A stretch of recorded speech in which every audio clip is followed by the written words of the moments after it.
Isang mapagpalang gabi sa lahat. Welcome back sa ating YouTube channel.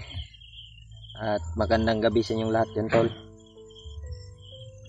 At nandito ako ngayon sa bahay ni Remark. Nag-ano kami dito. Kanina, tol, ay galing kami sa bayan para maghanap ng pangalay kay Lolo.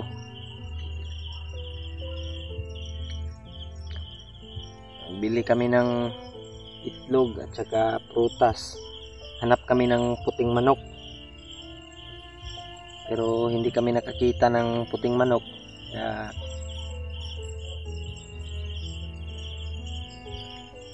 agad-agad kaming umuwi. Kaya pagdating namin dito ay gabi na. Kaya kanina, tol, ay hindi namin namalayan, nag-message pala si Jeward sa cellphone na hindi ko nabasa dahil yung cellphone natin ay palubat na. Kaya nakapag-charge ako dito sa bahay ni Remark. Yun, tol. At umakyat na pala siya. Hindi siya nakapaghintay sa amin. Pagdating namin dito ay wala na si Jeward. Ayun. At susunod na lang siguro kami bukas. Bukas kami akyat dahil sobrang pagod, tol, sa paghahanap ng alay. Hanap kami ng puting manok pero hindi kami nakahanap. Ang nabili lang namin ay prutas at saka yung itlog. Saka mga alak na pangalay kay Lolo. Pagdating namin dito, si Jeward ay wala na. Nag-message siya na hindi nga niya kami hinintay. Ayun. Sana po ay pagdasal niyo po na ligtas siya. Makita namin. Bukas kami akyat, tol. Dahil sobrang pagod na pag ngayon pa kami pupunta. Mag-relax muna siguro kami. Bukas na lang kami pupunta sa bundok. At tatawagan namin si Jeward mamaya. Dahil umuna na siyang umakyat, tol.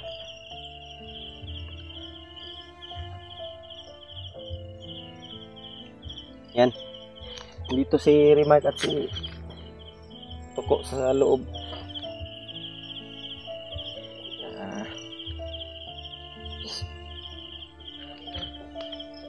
Mamaya ay uwi muna ako sa bahay ko para maghanda ng mga gamit at mga pagkain.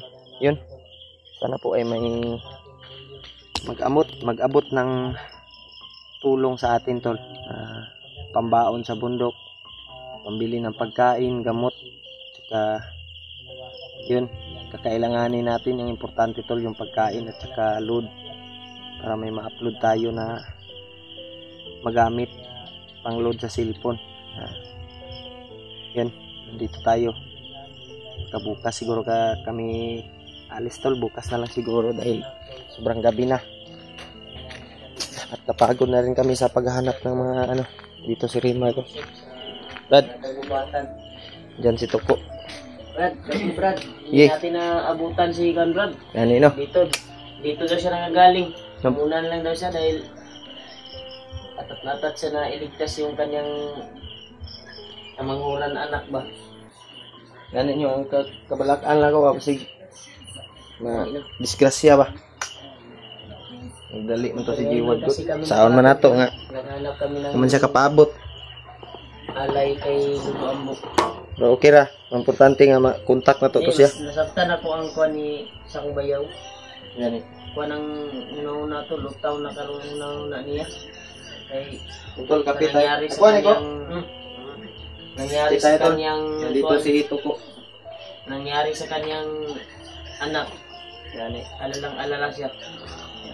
Hindi po natin doon si Juan. Pero baka may mas maganda sana na sabay tayo. Sabay yung ganito, no? Pero sa taman, nag-una man siya. Sige lang. Pagdasal lang natin tol na ligtas si Jeward tol. Wala di tayo nakuha nga manok, Brad. Puting manok. Kaya Hirap hanapin yung puting manok talaga, tol. Ang tanging maibibigay ko lang bukas tayo akit, Brad, kasi ngayon sana pero si Jeward ay umuna na sa pag-akyat dahil po sa kalagayan ng kanyang anak, bunsong anak. Oh.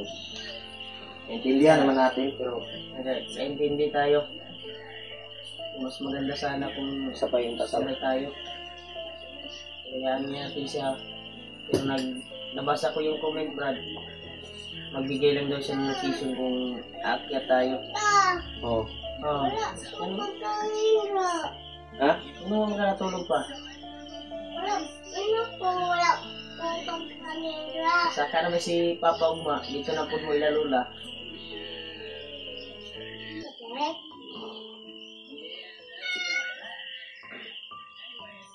Nalaan ko na si budget na lahat. Wala. Ganit ko pa kangin, Ra. Ha? Wala ko pa kangin. Ano si Mama dito, ang electric pan, ikawas dito. Yan tol. Gilamok ng kuan be ba, nagtanaw sa lida. Idawas po ng electric pan be.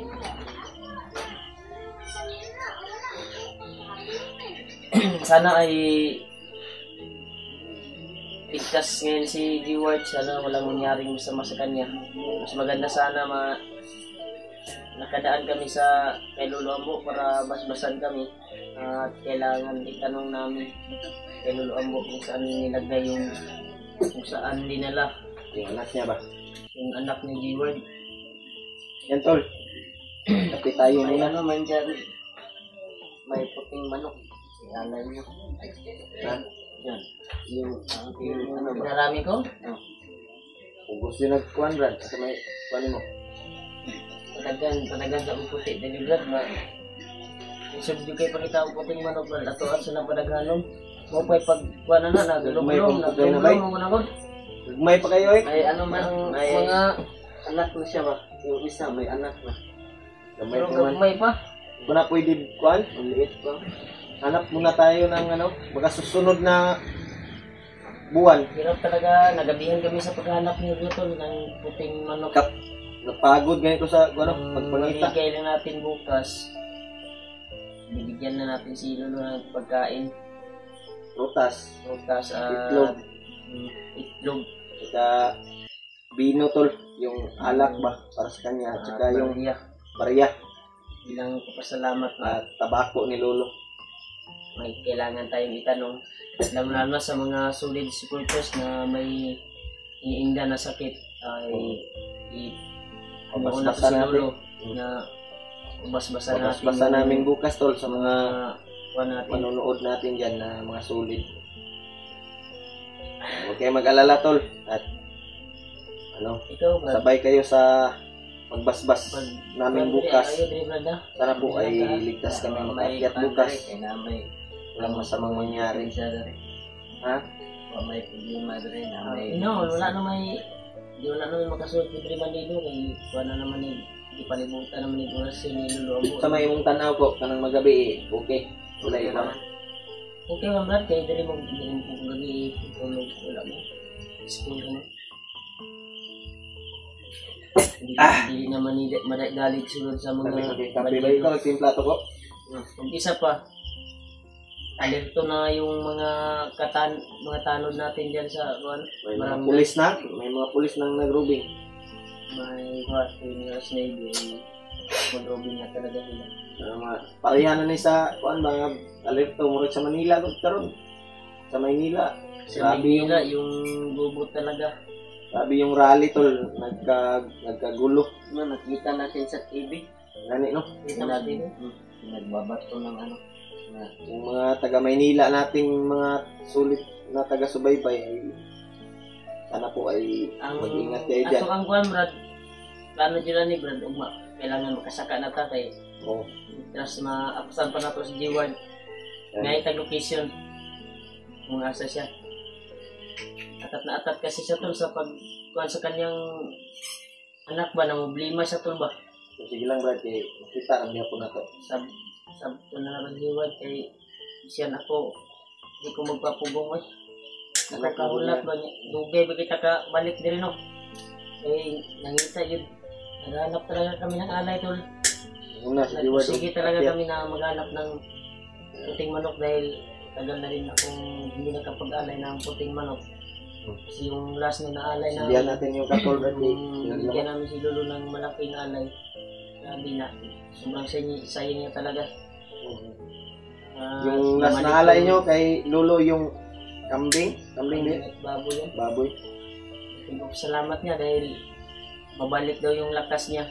At yung mga binigay niya sa amin na orasyon.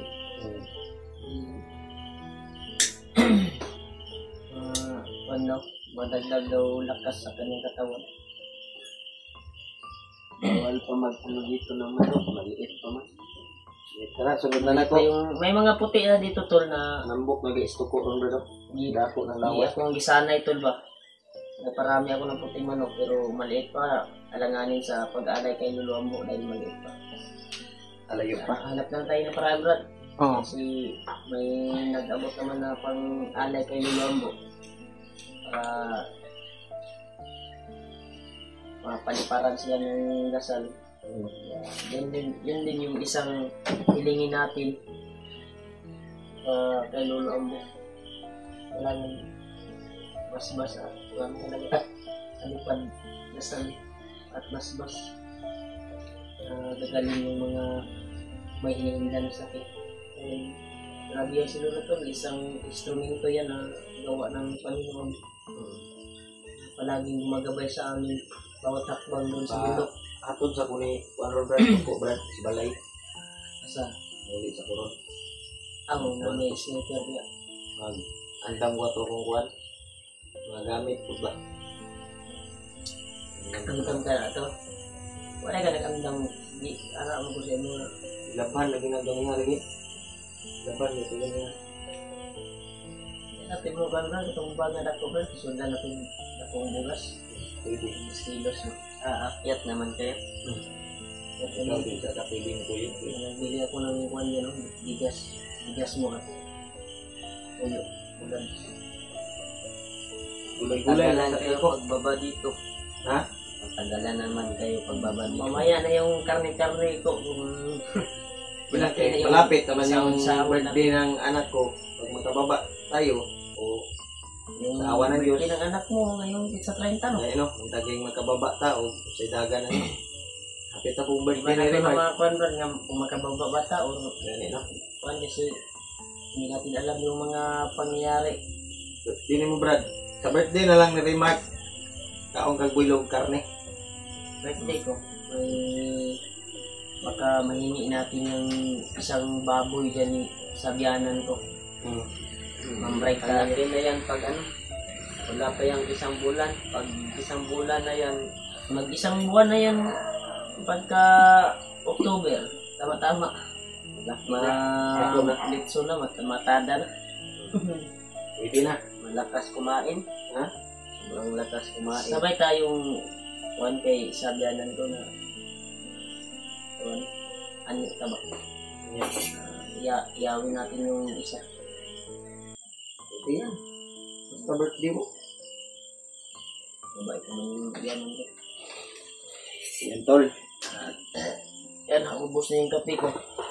Kaya sana sila Kuya Buds ay nasa safety na area ngayon. Sana ay bukas ay maging successful yung pag-akyat namin ulit sa bundok. Yan. Ang problema lang ngayon tol ay si Diwad. Pero okay lang po dahil ano naman niya, choice naman niya yan tol, pero sana makita namin siya kaagad bukas sa pag-akyat namin. Mag-send siya ng location at magkita kami. Yan. nag-relax muna kami ngayon tol. At bukas ay balik bundok tayo. Pero hindi lang natin sabihin kung kailan, anong oras para hindi tayo makita, hindi tayo malukit.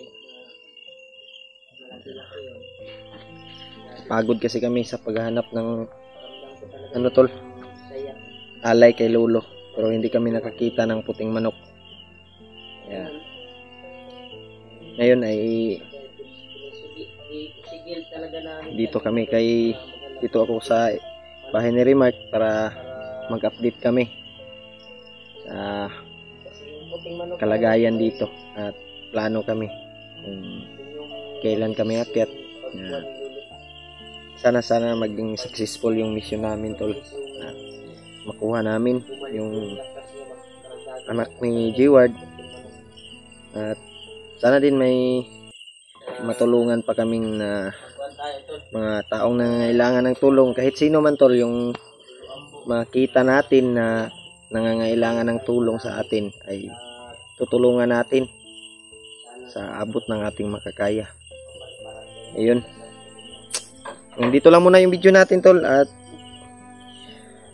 abangan nyo na lang po yung pagbalik bundok namin, pag-explore namin balik.